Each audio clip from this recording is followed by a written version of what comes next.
यशोमती मैया के नंद लाला।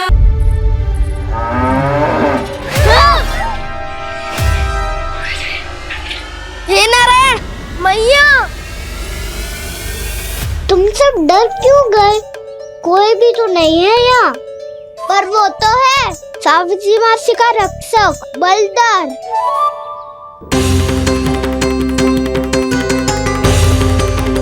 हे नारायण, मैं बलधर को भोजन देना तो भूल ही गई, और भूखे पेट तो वो हिंसक हो जाता है। कान्हा, तूने सुना है ना कैसे सिंह घुमा के और लाते उठा उठा के मारता है? बलराम नहीं है जो तुम्हारी रक्षा करेगा, बलधर है वो। बहुत कथाएं सुनी है इसके क्रोधित स्वभाव की, पर अपनी आंखों से ना देख लो। चल खाना, लौट चल।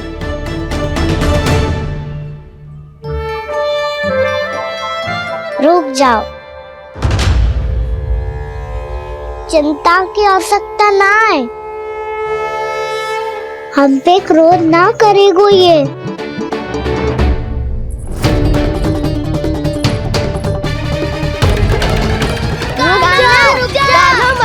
रुक जा कान्हा, रुक जा, लौट जाना।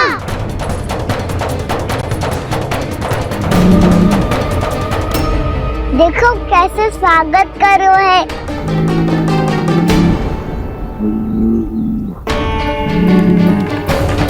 व्यर्थ ही भयभीत हो तुम सब। कृष्ण कृष्ण हरे कृष्ण कृष्ण कृष्ण मुरली मनोहर कृष्ण गोपाला गोविंदा हे दामोदरा।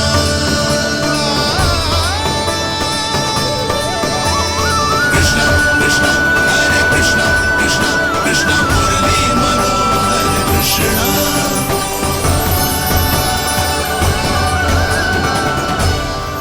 बाल कृष्ण ने छुआ तो एक साधारण बैल को है माँ, पर उनके स्पर्श का अनुभव मुझे हुआ है। बलधर, ये जो वानर महाराज है ना, ये मेरे सखा है। बहुत भूखे है ये, इसलिए हम इनके लिए तनिक माखन देने आए हैं। हमारा साथ दोगे ना? मैं भी बहुत भूखा हूँ प्रभु। सावित्री मैया चारा देना ही भूल गईं। आप मुझे खोल दीजिए ना। आप भी अपना कार्य निर्विघ्न कर लीजिएगा और मैं भी घास चर के अपनी भूख मिटा लूंगा।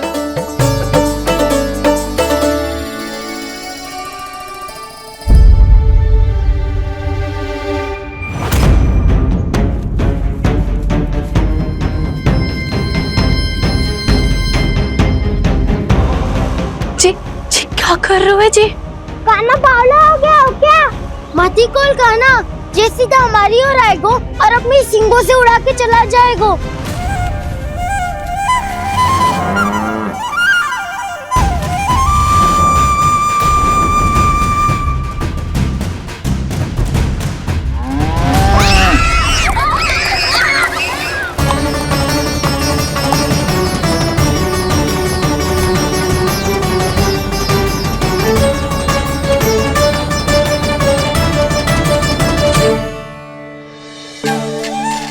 ये कैसे संभव है?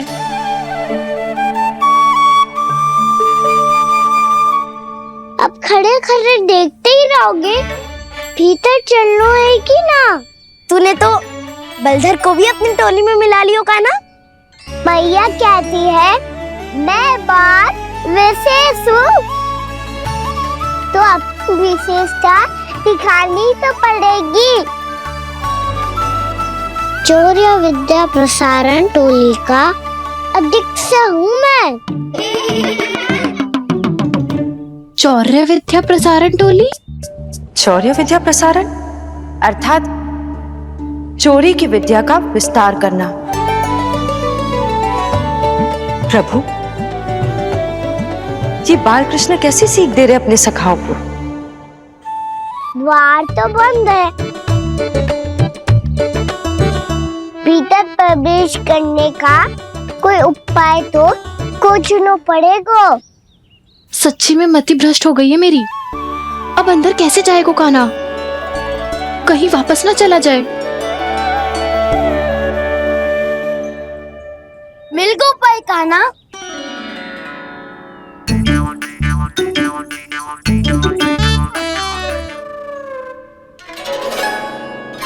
सीधे प्रवेश ना करते, पहले जांच पड़ताल करते हैं कि भीतर कोई है कि ना। पर सावित्री मौसी को तो हमने बाहर जाते देखा था, और कौन हो सकता है भीतर?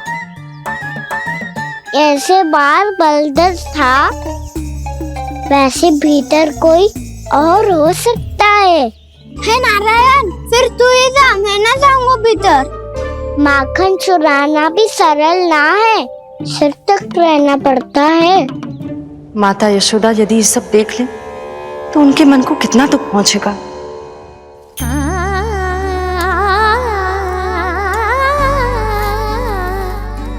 ऐसे जब ठीक ना है लल्ला, जब भूख लगती है तभी मैया की स्मृति आती है तुझे। आज खेल के इतने शीघ्र कैसे आ गो तू? देख लल्ला, मैया तेरे लिए क्या बना रही है। सूजी का हलवा। अभी भी समय है लल्ला, कछु और खाना हो तो बता दे। कान्हा तो बाहर गए खेलने, यशोदा किससे बातें कर रही? अब ऐसे मूर्ति बन के क्या खड़ा है? कछु बोलेगा भी? नंदराज जी,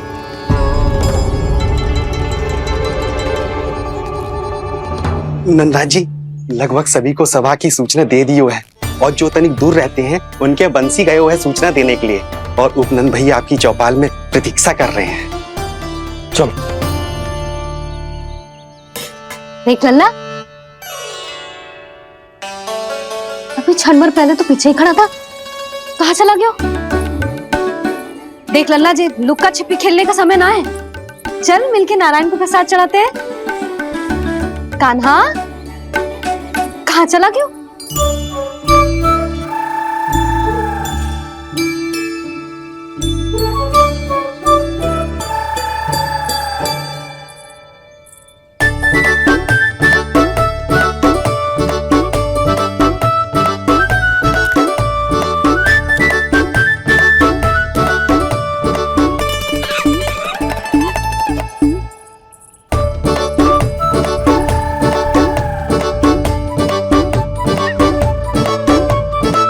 पशुओं से तो ऐसे बात कर रहे हो जैसे इनकी भाषा समझते हो।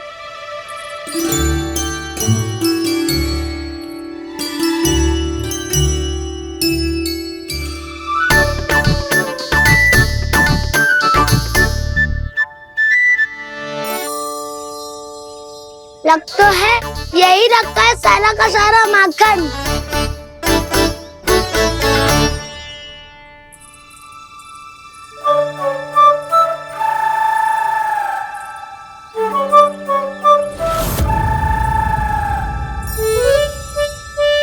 कान्हा, मुझे प्रयास करने दे, मैं आसानी से कर लूंगा।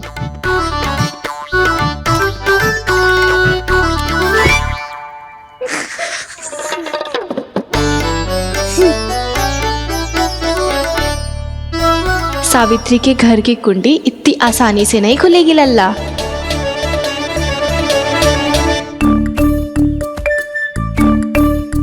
कहा तो मैं ही तोड़ दूं द्वार। ना ना, चिंता मत कर कान्हा, पीछे मुड़ के देख, सारा का सारा माखन ऊपर ही तो लटक रहो है।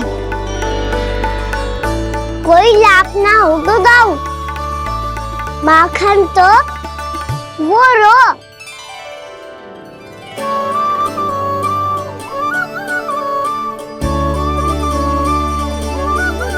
पर जे तो इतनी ऊपर है कि इसे उतारने के लिए हाथ ही बुलाना पड़ेगा। तो क्या अब हमें माखन ना मिलेगा?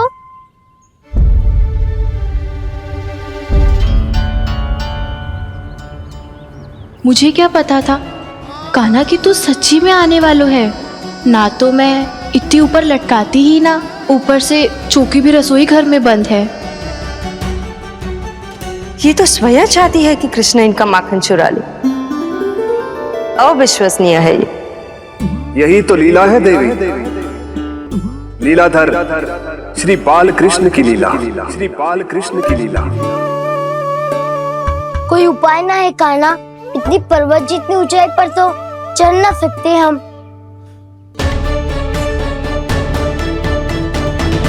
चढ़ सकते हैं सखा, यदि हम ही पर्वत बन जाए तो कुछ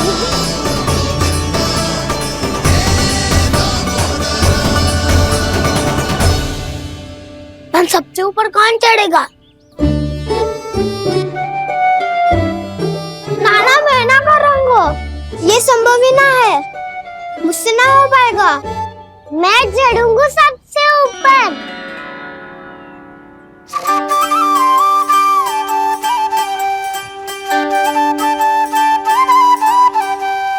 आया कन्हैया रे, आया रे माखन का चोर।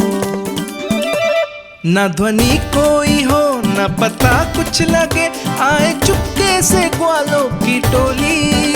चाहे कितना बचाओ छिपाओ कहीं, सारा मक्खन ये कर जाए खाली। मुख से तो लगता है सरल ये बड़ा, भीतर से चंचल ये छल से भरा है ये नटखट बड़ा चिकचोर।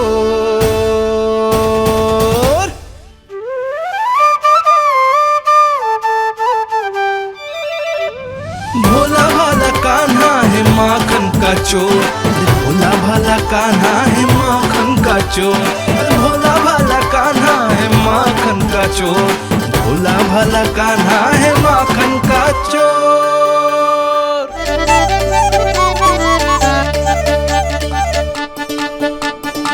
कान्हा की योजना सफल हुई, माखन मिल गयो।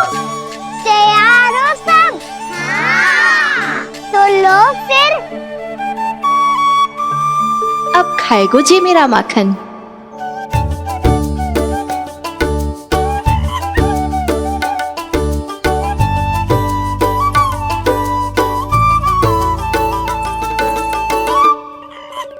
वानर महाराज, सबसे पहले तो आप ही लो।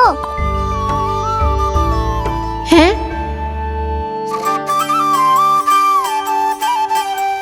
जिसकी जीभ अधिक लपलपाए वही सबसे पहले माखन खाए।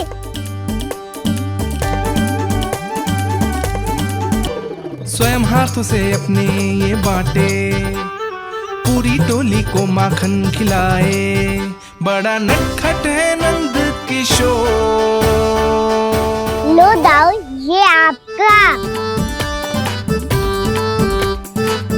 सारा माखन जे इन सब में बांट रहो है, स्वयं ना खाएगो। भोला भाला कान्हा है माखन का चोर, अरे भोला भाला कान्हा है माखन का चोर, अरे भोला भाला कान्हा है माखन का चोर। इतनी देर बाद ही सही, अब खा रहे हो जी मेरे हाथ का माखन।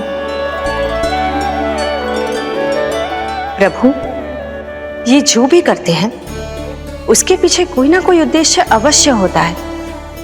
मैं ये जानने के लिए आतुर हूं कि इस माखन चोरी की लीला के माध्यम से कौन सा संदेश देना चाहते हैं ये? बस यही कि यदि कोई भक्त सच्चे हृदय से भगवान का स्मरण करे तो भगवान अवश्य आएंगे और अपने भक्तों के कर्मों को सुधारने की प्रक्रिया प्रारंभ कर देंगे। फिर चाहे वो भक्त जानकी हो या सावित्री। कृष्ण माखन नहीं खा रहे देवी, ये तो अपने भक्तों के दुष्कर्मों को मिटा रहे हैं ताकि उन्हें जीवन और मृत्यु के चक्र से मुक्ति दिला सके। पर प्रभु, ऐसे तो सारा संसार इन्हें माखन चोर बुलाएगा। ये माखन आत्मा की तरह है और आत्मा तो सदैव से ही परमात्मा की होती है। इसीलिए कृष्णा जो चुरा रहे हैं वो माखन नहीं, ये तो इन गोपियों की चित्त है देवी। अब से जो भी व्यक्ति इन्हें माखन चोर बुलाएगा वो इन्हें प्रेम से चित्त चोर कहकर भी पुकारेगा। वो इन्हें प्रेम से चित्त चोर कहकर भी पुकारेगा।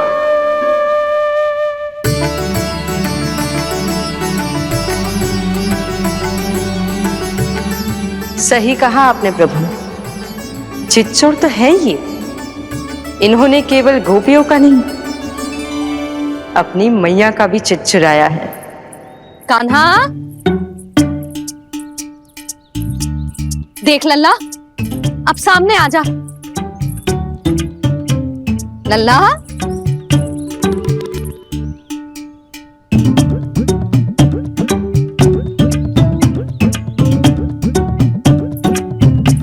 मुझे पता है तू खम्बे के पीछे छुपो है। बाहर निकल।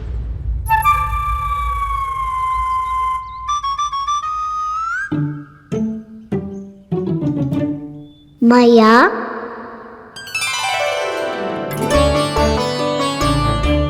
रुक। लल्ला,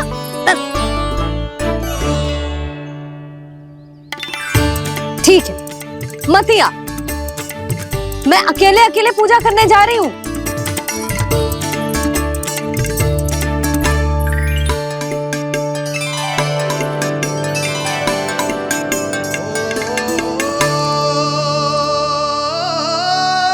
बस ऐसे ही पहले अपनी मैया को सताया कर और फिर अपनी जे निर्दोष सी मुस्कान से मेरा मन मोह लिया कर।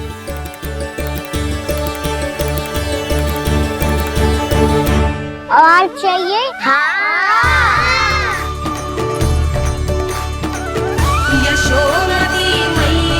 ये तो फिर से माखन बांट रहा है। इसका इतना साहस। यदि यही सब करना तो मुझसे आज्ञा क्यों नहीं ली? मैं अपने हाथों से बहुत प्रेम से खिलाती, पर ये तो चोरी कर रहा है। इसकी आज्ञा ना दे सकती मैं। मेरा माखन व्यर्थ में सब में बांटने चलू है।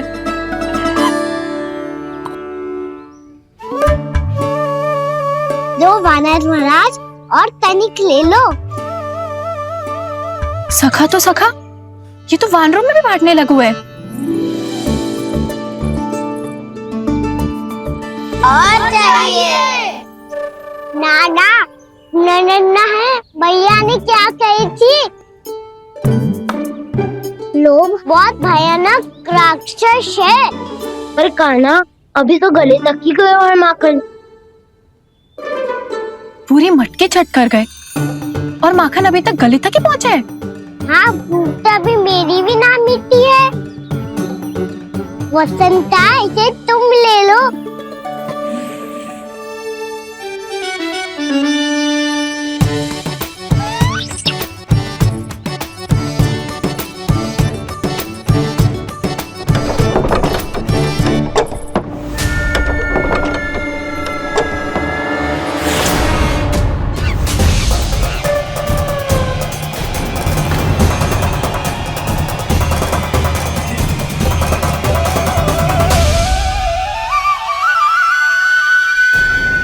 ना, लोग बहुत भयानक राक्षस हैं।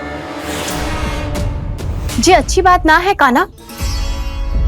अभी चल के यशोदा जी को बताती हूँ।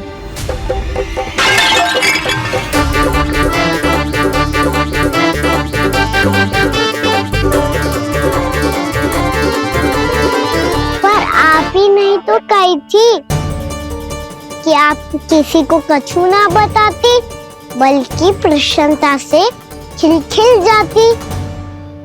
जानकी के स्थान पर यदि कान्हा ने मेरे हाथ का माखन खाया हो तो मैं किसी को कुछ ना बताती, बल्कि प्रसन्नता से खिलखिल जाती। मैं तो मन में सोच रही थी, मुझसे बोल दिया था क्या? सच्ची बात तो ये है मौसी, ये वानर महाराज पूछे थे, इसीलिए।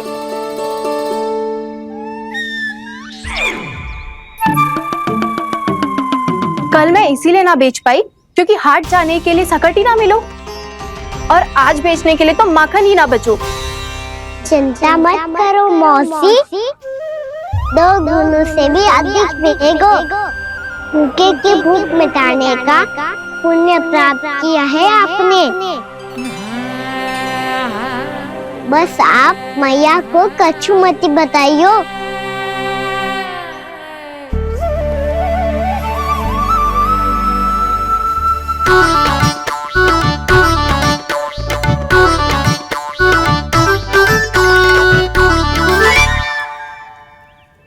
वैसे भी भूखे की सहायता करके मैं अच्छा कार्य ही तो कर रहा था, है ना? कान्हा, मौसी अब सब गए, मैं भी जाऊं? किसकी भलाई कर दे कब किस बहाने, कान्हा की लीला तो कान्हा ही जाने। बड़े सौभाग्य उसने है पाए, कान्हा जिस घर से माखन चुराए। भोला भाला कान्हा है माखन का चोर, भोला भाला कान्हा है माखन का चोर, भोला भाला कान्हा है माखन का चोर, अरे भोला भाला कान्हा है माखन का चोर। हरे कृष्णा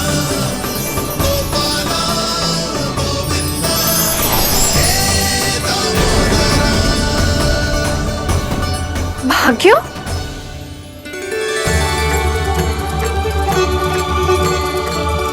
कान्हा,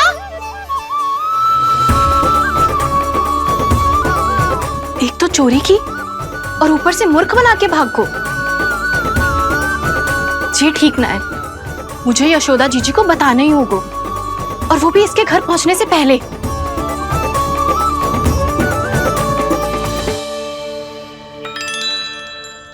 अरे पल्लू मत खींच, तनिक रुक जा, दे रही हूँ, पूजा तो करने दे।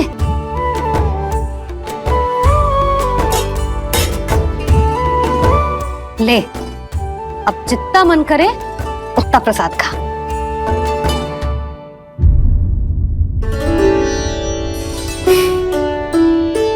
या तो मैं सच्ची बावली हो गई हूँ कि मुझे हर समय कान्हा दिखता रहता है, या फिर मेरा लल्ला कुछ अधिक ही विशेष है कि मेरे साथ ना होके भी सदैव अपनी मैया के साथ ही रहता है।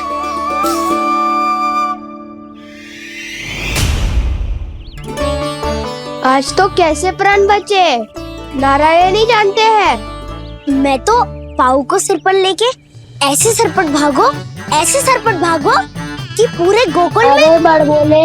इस समय तो बड़ी बड़ी मत हाको, पर असली लाभ तो वानर महाराज ने उठाया है। पूरी की पूरी मटकी अकेले लेके निकल लिए। ये हमारी प्रतीक्षा कर रहा था ताकि हम माखन बांट सके। हमारे साथ ना दाऊ, उनके साथ।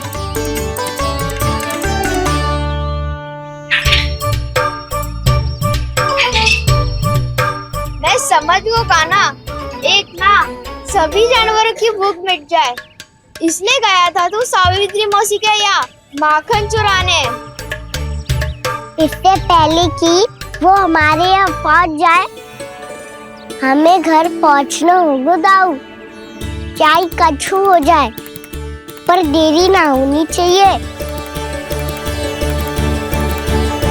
इससे पहले के बहुत समय बीत जाए, हमें ये समझना होगा कि लोभ आदमी की बुद्धि को भ्रष्ट कर देता है, हमारे सोचने समझने की क्षमता को नष्ट कर देता है। बहुत समय पहले की बात, एक साधु था। वो सुनसान घने जंगल में रहकर साधना करता था। ब्रह्म ज्ञान को प्राप्त करने ही वाला था कि अचानक से एक दिन उसे एक सुनहरी बिल्ली दिखाई थी। उसने उसे देखो तो सोचो कि ये तो बहुत सुंदर है, इसे तो मेरे पास रहना चाहिए, और उसने उस बिल्ली को अपने पास रख लिया। फिर उसने सोचो कि इसे तो दूध की आवश्यकता होगी और उसके लिए गाय की, तो उसने एक गाय भी रख ली। अब गाय को चारे की आवश्यकता होगी और चारे के लिए भूमि की, नारायण की कृपा से भूमि का प्रबंध भी हो गयो।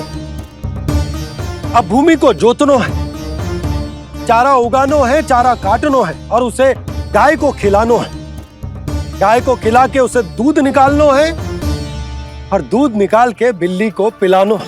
कार्य बढ़ गो। अब उसे लगो कि सहायता के लिए 2 जोड़ी हाथ और होने चाहिए, तो उसने विवाह भी कर लियो।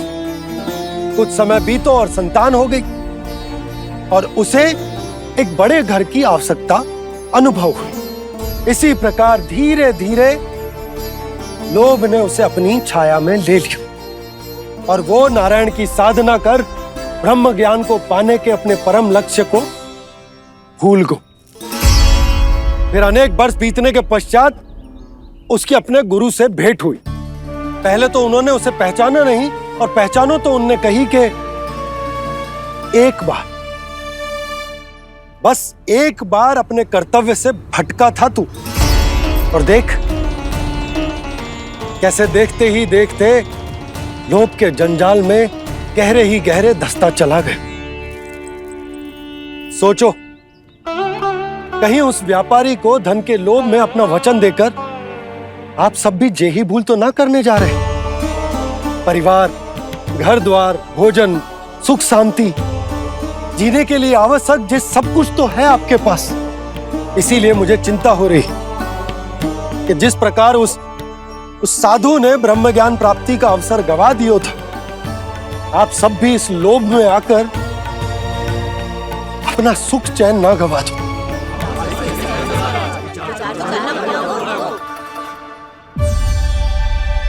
लग तो है बात सबको समझ आ रही है।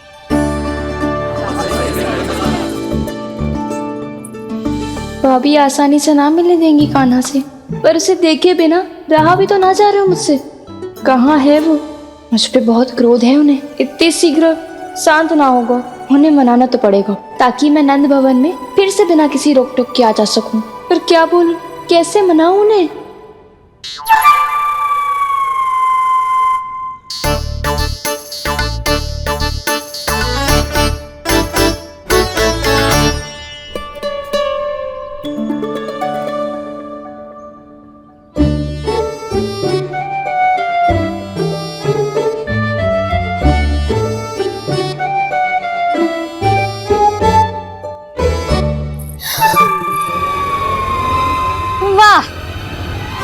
जिसने मेरे लल्ला पर चोरी का आरोप लगायो, वो ही आज मेरे घर में चोरी चोरी प्रवेश कर रही है। नाना भाभी, ऐसी कोई बात ना है, मैं तो बस ये देखने आई थी कि जसोदा भाभी का क्रोध शांत हुआ कि ना? सुन ले जानकी, मेरा क्रोध उसी दिन शांत होगा जिस दिन तू सारी गोपियों के सामने मेरे कान्हा पर लगाया आरोप वापस लेगी। चोरी करेगा तो आरोप ही लगेगा ना जीजी। फिर से आरोप? सावित्री, तू भी? कल तक मुझे ये थोड़ी पता था जीजी कि आपका कान्हा सच्ची में माखन चोरी में पारंगत है। आशा करता हूँ कि आप सभी को नंदराज का विचार और संदेश सही से समझ आ गो होगो।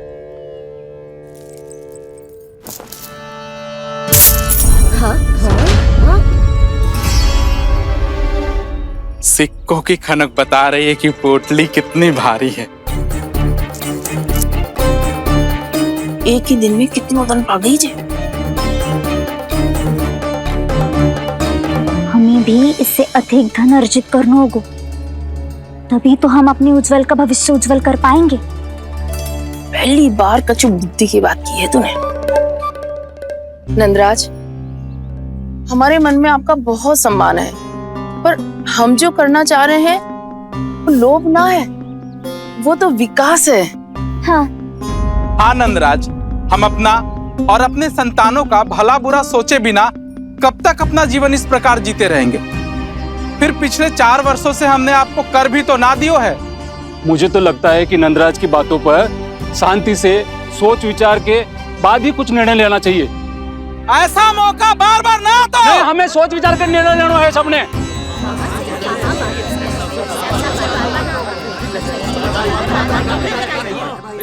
चोरी में पारंगत? हाँ जीजी, उसने टोली बनाई है और उसका नाम भी रखा है चौर्य विद्या प्रसारण टोली और आपका कान्हा उसका अध्यक्ष है। अच्छा, तो कान्हा पूरी टोली लेकर आया था चोरी करने तेरे घर? और नहीं तो क्या। पर एक बात बताऊं जीजी, मेरे बलदर को देखकर किसी का साहस ना हुआ भीतर जाने का, पर आपका कान्हा इतना साहसी है कि बिना भयभीत हुए इतने भयंकर बैल के निकट चले गए। सच्ची? और तेरे रक्षक बैल ने कुछ ना किया उसे? है ना अचरज की बात। क्रोध के स्थान पर वो तो उसके सामने ऐसे झुको जैसे कि प्रणाम कर रहा है? और जीजी, आपका कान्हा साहसी ही ना, बहुत चतुर भी है। मैंने मटकियां बहुत ऊपर लटकाई थी, पर बताओ कि बिना चौकी के मटकी को नीचे उतारने का उपाय किसने ढूंढा? किसने? आपके चतुर कान्हा ने।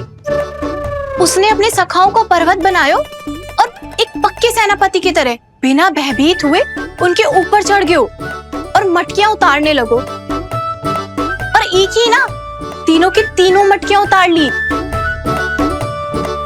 तीनों? हाँ जीजी। और वो इतना दयालु है कि पहले एक मटकी का माखन सब में बांट दियो और फिर बची हुई 2 मटकियों में से एक मटकी अपने सखाओं को दे दी और फिर दूसरी मटकी एक भूखे वानर को दे दी। और फिर जब मैं उसके सामने जाके प्रश्न करने लगी तो उसने मुझे अपने तर्कों के जाल में उलझाया और बड़ी आसानी से सिद्ध कर दिया कि वो तो परोपकार कर रहा था। मैं तो देखती ही रह गई और शब्द तो ऐसे झड़ते हैं मुंह से जैसे कि फूल। रुक जा सावित्री, पहले तू ये निर्णय ले ले कि तू मेरे लल्ला का गुणगान करने आई है कि उसकी निंदा करने? निंदा करने ही आई हूँ जीजी।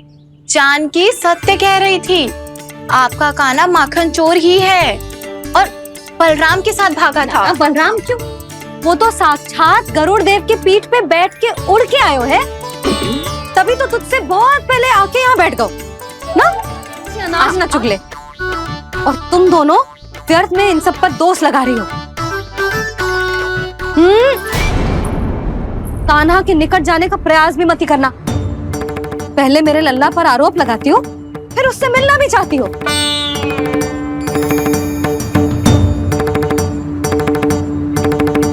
पर जीजी चोरी?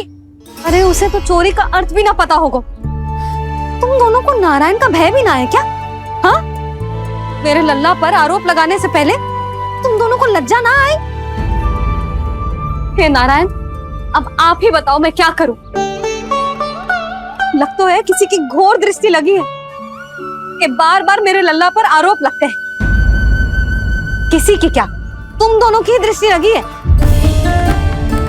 या तो तुम दोनों मनगढ़ंत कथाओं को सत्य बताना छोड़ दो, या फिर कृपा करके मेरे घर आना बंद कर दो।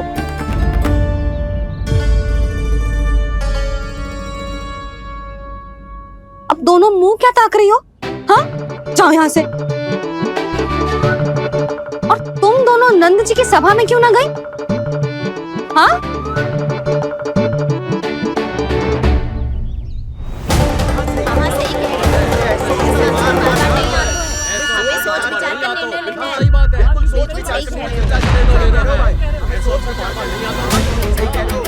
जी कौन? पहले तो कभी ना देखो इसे।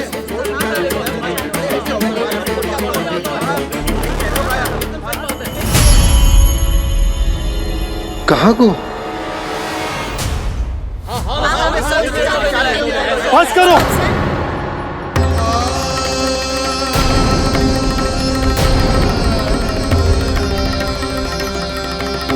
मेरी आंखों के सामने मैं गोकुल में इस तरह फूट पड़ते ना देख सकता।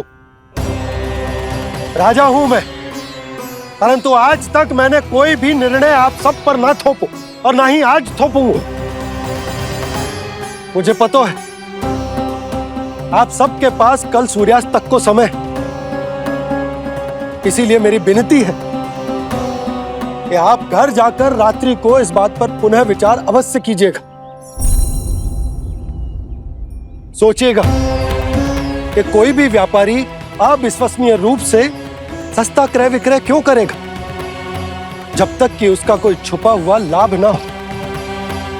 हमें सोचना होगा कि कहीं हम उसके बिछाए जाल में फंस तो ना रहे।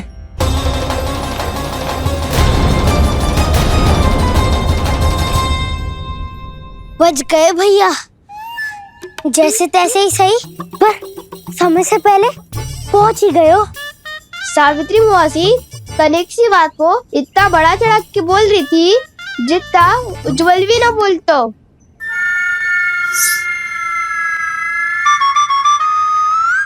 वैसे आनंद तो बहुत आयु, सच्ची। हाँ, बेहतर लगा तो माखन भी तो मिला और परोपकार भी होगा। बता काना, और किसके घर जाना है अब? आज ही तो हमें शिक्षा मिली है, इतनी शीघ्र भूल गए तुम सब। लोग के चक्कर में पड़ोगे तो फंसोगे। लोग के चक्कर में पड़ोगे तो फंसोगे।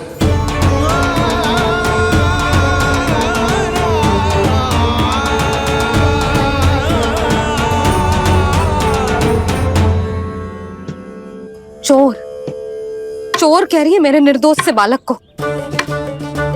अब तो इन दोनों ने अति ही कर दी है।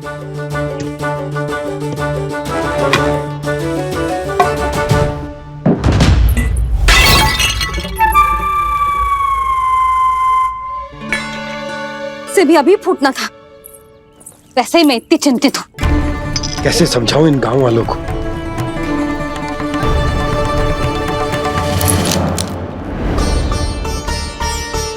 कोई समझने को तैयार ही ना है।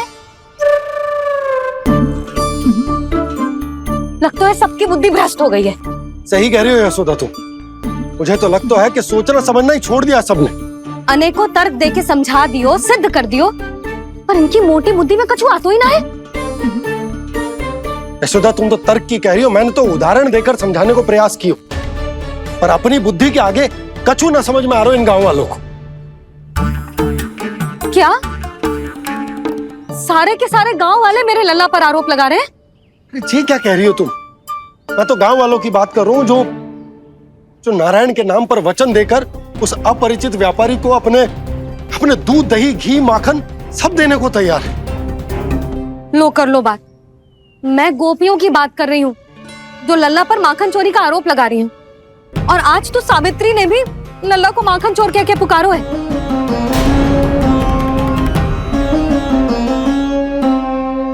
सावधान यशोदा, कहीं बड़ा होकर माखन चोर ना बन जाइए। अच्छा, ये सब आप छोड़ो। स्त्रियों की बात है, मैं संभाल लूंगी। आप ये बताओ सभा में क्या हुआ? गोकुल में फूट पड़ गई यशोदा, लोभ की फूट।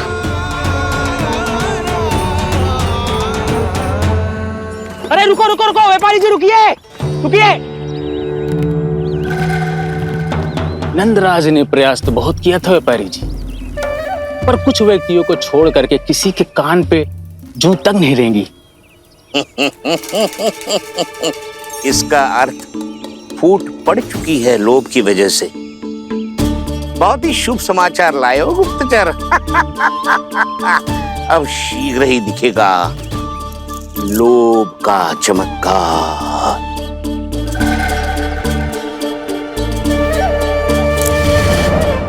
लोभ से बचने को जो पाठ हम कान्हा को पढ़ा रहे थे ना, आज वही पाठ मैं इन गांव वालों को समझाने में असमर्थ रहा।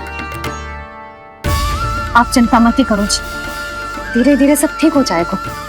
तब तक बहुत देर हो जाएगी यशोदा। ये गोकुलवासी मेरे अपने, उन्हें अपनी आंखों के सामने मैं भूल करते ना देख सकता। वो सुलक्षणा, वो उस व्यापारी के प्रभाव में आ गए, और शंकरी मौसी और सुमति भी सुलक्षणा के मार्ग पर ही चल रही। कान खोल के सुन ले बहू, आज से घर में दूध पीनो बंद, दही खानो बंद, और माखन तो बिल्कुल न खानो।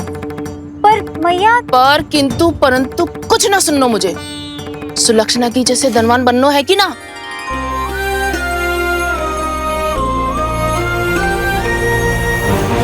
तो फिर जैसा मैं कहती हूँ वैसा कर, तभी तो अधिक से अधिक दूध, दही, माखन बेचकर अधिक से अधिक धन अर्जित कर पाएंगे हम। सुलक्षणा को उस व्यापारी की तरह धनवान बनना है और शंकरी मौसी को सुलक्षणा की तरह। ऐसे तो पूरा गांव ही लोभ में पड़कर कल उस व्यापारी के पास पहुंच जाएगा। अब तो फिर स्त्रियों को मुझे अपने ढंग से समझाना पड़ेगा। अब गोकुलवासियों को चाहे कोई भी कितना भी समझा ले, बुझा ले, ज्ञान बांटे, उन्हें केवल एक ही भाषा समझ में आएगी, लोभ की भाषा। लगता है आपके पास बहुत उत्तम योजना है व्यापारी जी।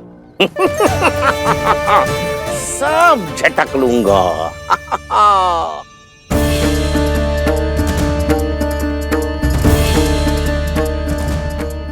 आपको क्या लगता है प्रभु, मैया के समझाने से गोपियाँ समझेंगी?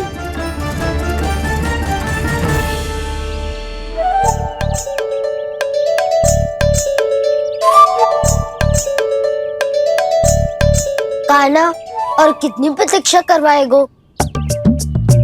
अब बता भी दे, माखन चुराने किसके घर जाना है? इतना आसान ना है निर्णय करना, समय लगता है, सोच विचार करना पड़ता है। पर ये निर्णय किया कैसे जाए पता है मुझे। लगता है ये निर्णय करना पड़ेगा कि बचना कैसे है।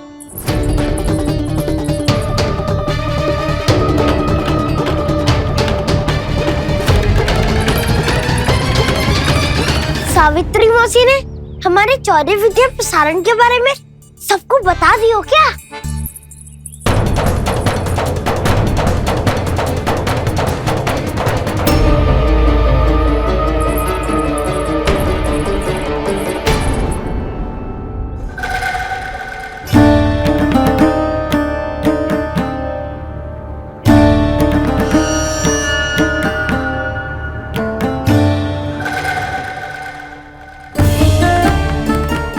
शीघ्र आओ, छोटी माँ बुला रही है।